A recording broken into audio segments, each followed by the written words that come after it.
नमस्कार, मैं दीपक शर्मा और मेरे यूट्यूब मंच पर आपका स्वागत है।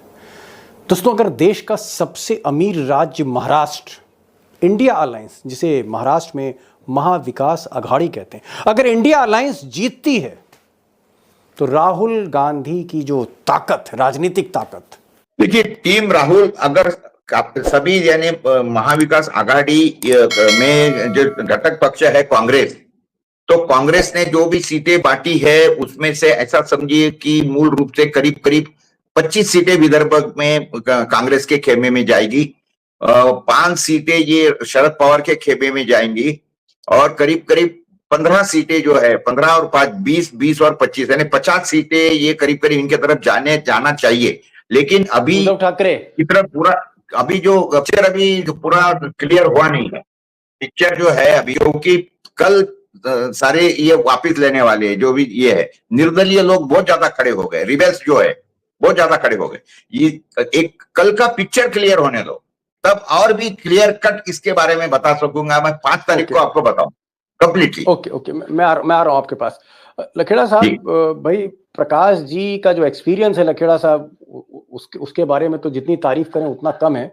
विदर्भ को समझते हैं और एडिटर इन चीफ हैं देश उन्नति के। इनका ये कहना है कि साहब 2 महीने पहले राहुल गांधी, उद्धव ठाकरे और शरद पवार बहुत तेज रफ्तार से इनकी जो है गाड़ी चल रही थी, लेकिन एक टायर बीच में लगता है पंचर हो गया, ऐसा लगता है, जो भी वजह रही हो। इनका कहना है कि अब वो रफ्तार नहीं है जो 2 महीने पहले थी, लेकिन फिर भी 40-50 सीटों पे जबरदस्त लड़ रही है, सीटें आ सकती। आप क्या इनकी बात से मुतमईन है कि क्या वाकई Congress is going to deliver in Vidarbha?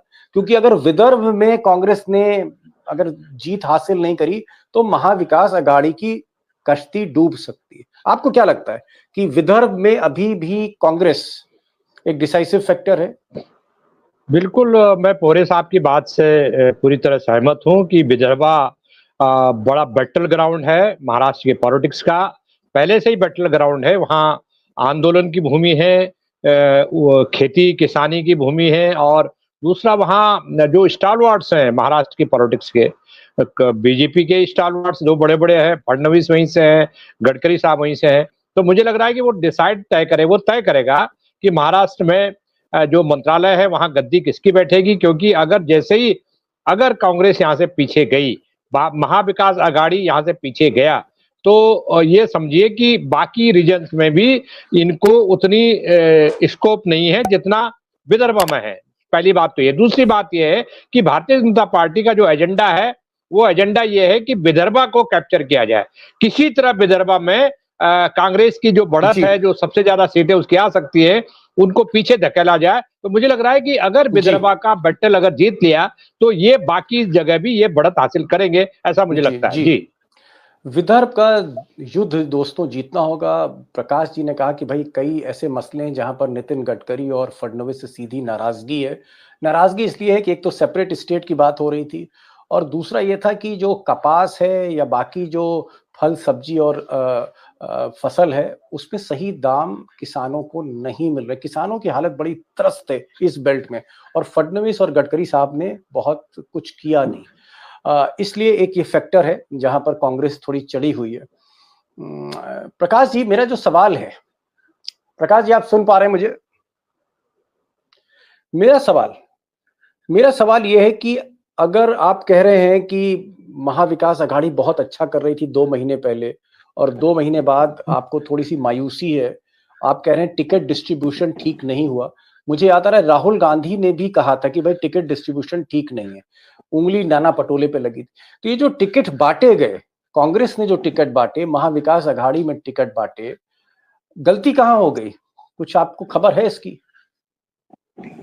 मूल रूप से गलती जो है दीपक भाई, पहले एक समझिए, जो कांग्रेस का जो तरीका है ये सीटें बांटने का और तय करने का, ये क्या करते हैं मालूम है क्या? जैसे चेन्नी थला जी और इनको दिया था खड़गे जी को, मूल रूप से तो चेन्नी थला जी, हाँ चेन्नी थला जी आए थे।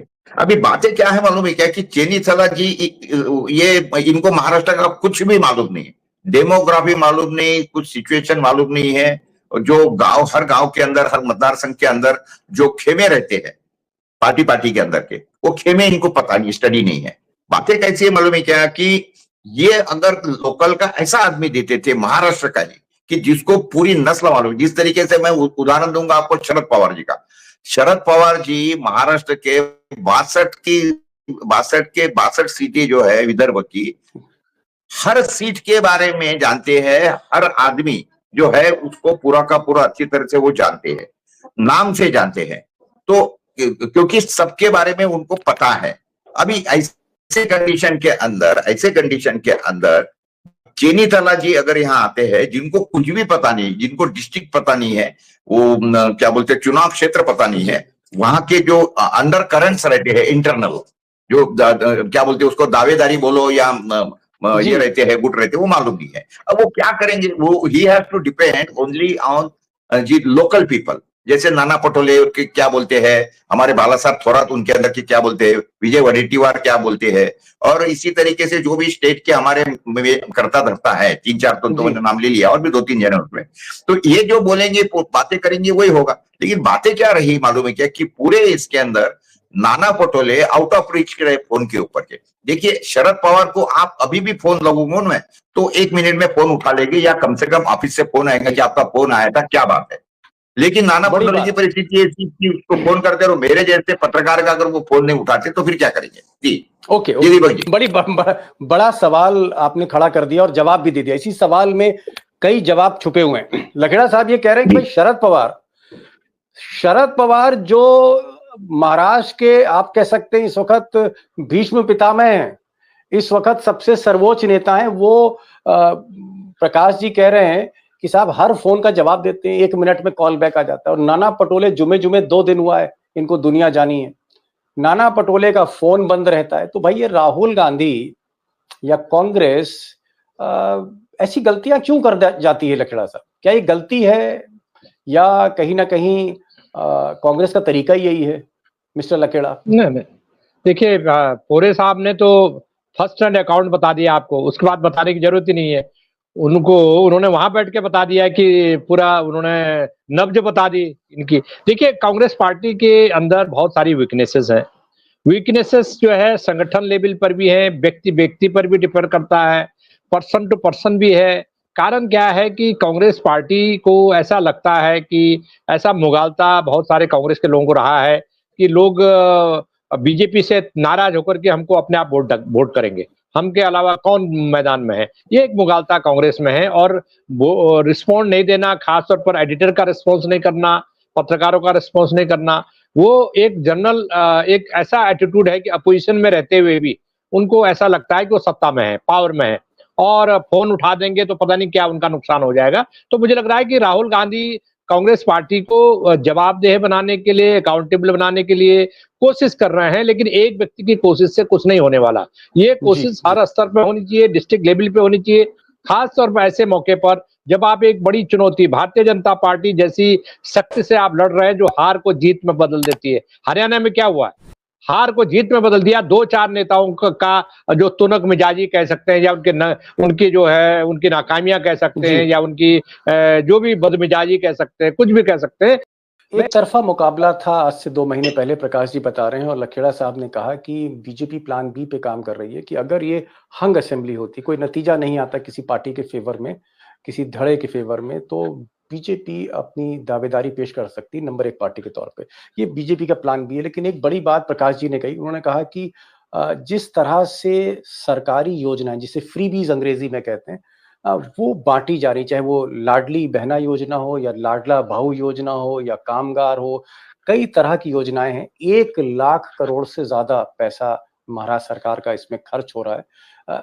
कहीं ना कहीं ये जो पैसा है, जिसे कुछ कांग्रेस के लोग कह रहे हैं कि ये ब्राइब ऑफ वोट है, यानी आप रिश्वत दे के वोट लेना चाह रहे हो, इसने थोड़ा सा कहीं ना कहीं महाविकास अघाड़ी का जो प्रोस्पेक्ट है उसको डाइल्यूट किया। राहुल गांधी को मेहनत करनी होगी, कांग्रेस को मेहनत करनी होगी, और विदर्भ की जो 36 सीटें हैं, अगर उसमें एक टफ फाइट कांग्रेस देती है, और विदर्भ की 62 सीटों पे अगर लोकसभा जैसा परफॉर्मेंस रिपीट करती है, तो महाविकास अघाड़ी इस मुकाबले को जीत सकती है। और अगर विदर्भ में फेल हुई, मराठवाड़ा में फेल हुई, तो फिर जैसा कि लखेड़ा साहब कह रहे हैं, प्लान बी पर काम हो रहा है। प्रकाश जी आप आए, और आज सिग्नल थोड़ा सा आपका बीच बीच में टूट रहा था, और इसलिए इतना मजा नहीं आया, लेकिन हाँ, मैं दोबारा आपको जरूर इनवाइट करूंगा। आपका ज्ञान, आपका तजुर्बा और आपकी जो बात करने का जो अंदाज है, चीज़ों को समझाने का अंदाज है, वो बेमिसाल है। बहुत-बहुत शुक्रिया, आप जुड़े हमारे प्रोग्राम से। लकड़ा साहब, आपका भी बहुत-बहुत शुक्रिया। Thank you so much thank for you, joining this नमस्कार। Programme. Thank you so much, thank you so much.